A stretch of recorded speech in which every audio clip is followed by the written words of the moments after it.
Жигиттер могу жерде бойдоктор да барсыздар. Келиңиздер суранам. Бойдоктор, өзүңө аял тандабай, келечекте төрөлө турган балдарыңарга эне тандагыла. Таштандыда өскөн гүлгө суктанбагыла деген. Жаман чөйрөдө өсүп калган 1000 сулуу болсо да суктанбагыла. Кыздын адебине, тарбиясына, адеп аклагына кайсы чөйрөдө кимден тарбия алган, ата эне тегине карагыла. Кыргызда шундай сөз бар. Тегиңди сактайм десең, уулуңду тарбияла, улутту сактайм десең, кызыңды тарбияла деген кеп бар. Ошондон келиңиздер. Ой жигиттер, өзүңө сулуу кызды тандабай, муну менин келечекте балдарыма эне боло алабы жокпу? Ата энеме, урбагыма, тууганыма баш көтөрүп жүрө турган бир үй бүлө боло аламбы жокпу деген үмүт менен ойлонгула. Жөн эле назик сүйлөп, жөн эле боенуп алса, чактанып алса, мактанып алса, алаксып калбагыла. Жигиттер көз ачалы. Ал эми момундай бала тарбиясында, баланын башына түшкөн бүтүн нерсеге белди бекем байлап, аялыңар менен, бала чакаң менен бир болуп, башына баарына даяр болууну үйрөнгүлө. Өзгөчө аталарга суранышым. Bir окуя менен сөзүм жыйынтайм.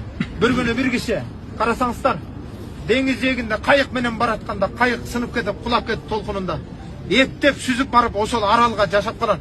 Аралдын жээгине сүрүп койгон отундар менен алачык жашап алып, алачыкта жашап, аралдагы чөп жар менен эптеп жамбагып, bir күн аралдын токойунан чыгып келсе, жээктеги жанагы алачык өрттөнүп кеткен.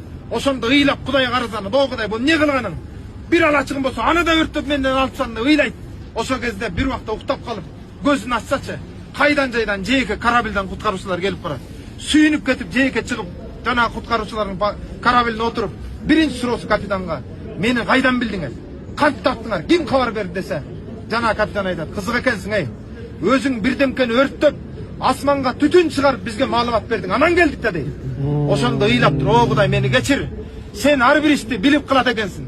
Мен жана алачыгымды өрттөгөнгө нааразы болуп ыйладым эле. Көрсө ар бир иштин артында бир жакшылык бар экен. Экинчи ишиңе арыз кылсам, Кудай мени өзүң кечир" деп дуа кылды. Аңсыңарындай, мынау аталардын дагы бүгүн күнгө келип калышына бир Рамазандын урматы, эки балам үчүн деп эмне жерлерге кай кыйынчылыктарды көрбөдү.